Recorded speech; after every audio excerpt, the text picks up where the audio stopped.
Bonjour à tous, on se retrouve pour une nouvelle position de milieu de partie.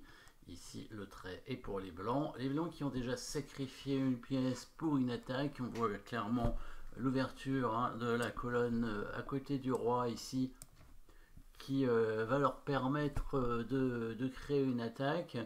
On pourrait envisager des menaces assez rapides avec la dame qui arrive devant la tour. Mais attention à la défense du fou qui prend le cavalier ici. Et qui défendrait du coup le cavalier noir. Hop, comme ça. Le coup de défense en avançant. Le fameux coup de défense invisible. Après, bon, ça c'était pas trop difficile à voir. Du coup, les blancs vont devoir jouer des coups plus précis pour essayer de créer une attaque. Et bien évidemment, on recherchera les coups forcés pour assurer les coups de l'adversaire, savoir quels coups ils vont jouer et pouvoir calculer plus loin dans la variante. Donc le but bien sûr sera d'attaquer le roi et probablement de le mater. Les noirs qui vont pas réussir à éviter le mat, même si dans la partie c'était plus compliqué parce que les blancs n'ont pas forcément joué les meilleurs coups. En tout cas, le premier coup, nous on l'a trouvé, il est facile puisque c'est le seul échec de la position. Évidemment, le cavalier qui va donner échec ici en F6. Il va devoir prendre le cavalier avec le pion ou le cavalier. Alors, s'il prend du cavalier, on reprend simplement avec le pion ici, le pion G, et ça nous permettra donc de faire une attaque à la fois avec la dame en H5, mais aussi en G4, si jamais si jamais il amène son fou par exemple, peut-être. Enfin, s'il amène son fou, on me fera dame H5, on menacera mat imparable.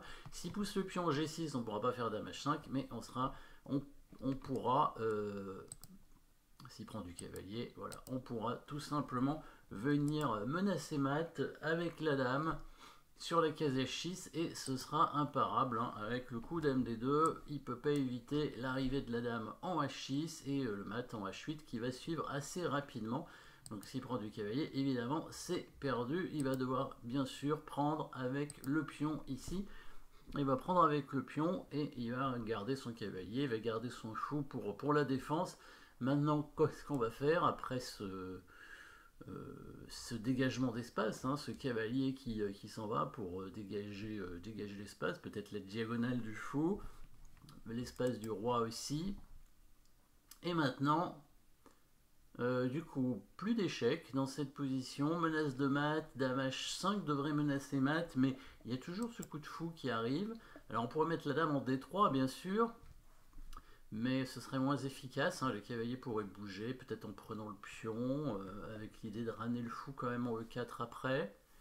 Ouais, ou alors il pousse le pion F5, dans l'idée de prendre le pion avec la dame en G5. Et du coup, qu'est-ce qu'on va faire ici? On va menacer mat, ça c'est aussi une bonne idée parfois, avec une destruction de la défense, et comme ça il n'aura plus beaucoup de défenseurs près de son roi.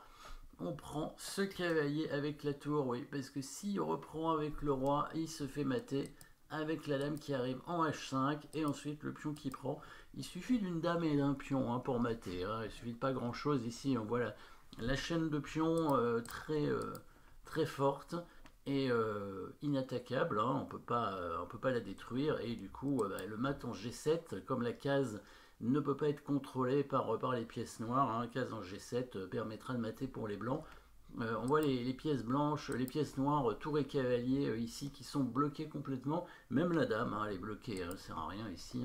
Il n'y a que le fou qui peut revenir, il contrôle que les cases blanches évidemment, donc ça sert à rien dans cette variante. Donc quand il prend le cavalier, les noirs ne vont pas reprendre. La menace des blancs, c'est simplement d'amener la dame en H5 et de faire mat après. Je crois que le seul coup, c'est de mettre le fou en E4 pour attaquer la tour. Voilà, ici, dans la partie, les blancs n'ont pas joué le meilleur coup. Bon, ils ont gagné quand même. Ils ont gagné quand même, mais bon, ça a été un petit peu plus compliqué. Nous, on va essayer de trouver les bons coups, évidemment, avec les menaces de mat imparables finalement, hein, qui vont arriver. Donc ici, bon, le coup qu'il a joué, ça va, c'est correct, étant donné que les blancs, ils ont donné qu'une pièce, il a préféré garder tranquillement sa tour et mener sa dame devant, et il a fini par gagner. C'était peut-être pas le meilleur coup, on va chercher mieux. Donc là, je peux vous montrer la suite de la partie. Les blancs ont fait tour H3, les noirs ont pris le pion G5, la dame est venue en H5 pour menacer mat, il a fait F6 pour parer la menace. Fou 2, voilà, c'était un peu lent, mais bon, finalement, l'attaque blanche paraît très difficile à contrer, hein. Voilà, l'idée c'était ça, hein. Échec ici, avec la tour qui arrive en H7, et ensuite il le mate avec le fou H5. C'est pas mal, c'est assez joli. Peut-être que le coup Dame 7 n'était pas une bonne défense, mais ici il y avait quand même pas grand chose à faire avec les noirs, très certainement. Ouais, le coup F6, c'était pour éviter le mat, évidemment, hein. Dame H8 hein, qui arrivait, il n'y avait pas trop le choix, hein, dans cette position. Dame 7 était pas bon, mais on voit pas trop quel coup on aurait pu jouer ici avec les noirs dans tous les cas, hein. Il n'y avait pas grand chose à faire, un pion qui avance. Dans tous les cas, il risque de se faire mater. C'était pas mal. Le coup tour H3. Bon, après, peut-être que il y avait un coup comme fou G6, c'était peut-être mieux, ou peut-être la prise du pion en E5 plutôt, avec l'idée sur Dame H5 de s'enfuir peut-être avec le roi en F8, parce que ça libère la case en D6. Donc là, le roi, il pourrait peut-être s'enfuir ici en D6. Si jamais les blancs font échec en H8 et en F6, vous voyez, si on fait échec ici et ensuite échec en F6, le roi s'enfuit en D6 et là on va pas le rattraper tout de suite. Bon, bah, on va récupérer le fou. On va récupérer le fou, mais il peut peut-être s'en sortir, hein. On n'a fait que récupérer le matériel ici avec les blancs, hein. On a un pion d'avance, c'est ça? Ouais, un pion d'avance, voilà. Mais la partie continue. Voilà, c'était la défense. C'était pas évident hein, de trouver cette défense, libérer cette case en D6. L'idée c'est que la dame là menace de prendre le pion maintenant.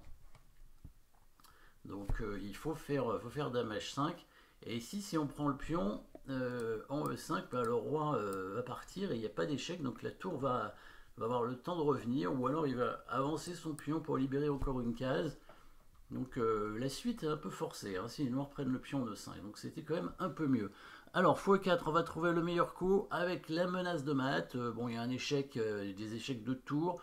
On pourrait tenter tour G7, ça peut être intéressant. Mais le mieux, c'est la menace de mat avec le pion qui va prendre le pion F6. Donc les menaces de mat, bon, c'est assez simple avec tour G7. Menace tour G7 suivi de dame H5 hein, avec le mat en H8 imparable. Voilà, et s'il prend la tour, de toute façon il n'a pas trop le choix maintenant. On va faire ce petit échec, on menace mat en G7, il est obligé de mettre le fou devant évidemment. Et là on amène tout simplement le fou en D3 et on va prendre son fou et après ce sera mat. Encore une fois, il peut rien faire avec ses pièces, hein, il peut pas défendre. Les pièces noires sont complètement bloquées. Peut-être que le seul coup à jouer pour les noirs, ce serait tour E7 hein, pour essayer de contrôler la case en G7. Comme ça, si on prend, puis on prend dame, prend roi F8 et il n'y a pas de mat. Mais avec les blancs, on a le temps, on n'est pas obligé de prendre le fou. On va ramener la deuxième tour tranquillement. Hein, on peut faire le grand rock et dans l'idée d'amener la tour en H1 tout simplement avec peut-être la dame en H4 hein, pour menacer mat imparable. En H8, les noirs sont bloqués et encore une fois, il n'y a pas de coup de dégagement ici pour les noirs. Hein, c'est ça la force de cette chaîne de pions, hein, avec le pion F6 défendu par le pion E5 et défendu lui-même par le pion D4. C'est que les noirs ne peuvent pas du tout la détruire. Hein, il y a trop de monde ici. Hein. Et encore une fois, la tour et le cavalier sur les dames sont trop loin. Hein. Bon, on pourrait faire roi E2 ou roi D2 éventuellement, hein, plutôt que grand roc, bien sûr. Hein. À partir du moment où on amène la tour pour venir attaquer le roi, là il n'y a plus de défense. Hein. Si la dame vient en F8, évidemment, la tour vient en H1, on contrôle les cases de la dame, et les prochains coups c'est dame H4 et dame H8 mat. S'il met sa dame en G7, on va la prendre. S'il fait cet échec de consolation, et on bouge le roi, on évite les échecs. On aurait pu aller en B2, on vient en D1 tranquillement pour éviter tous les échecs. Si jamais la tour venait bouger, que la dame prenait le pion pour faire échec, ça aurait retardé d'un coup. Voilà, petit dégagement d'espace avec le cavalier F6, avec ensuite la destruction de la défense pour venir attaquer le roi à l'aide de cette chaîne de pions très forte. Toujours fort, un pion ici en E5, très très fort ce pion ici. Merci d'avoir suivi cette position et à très bientôt.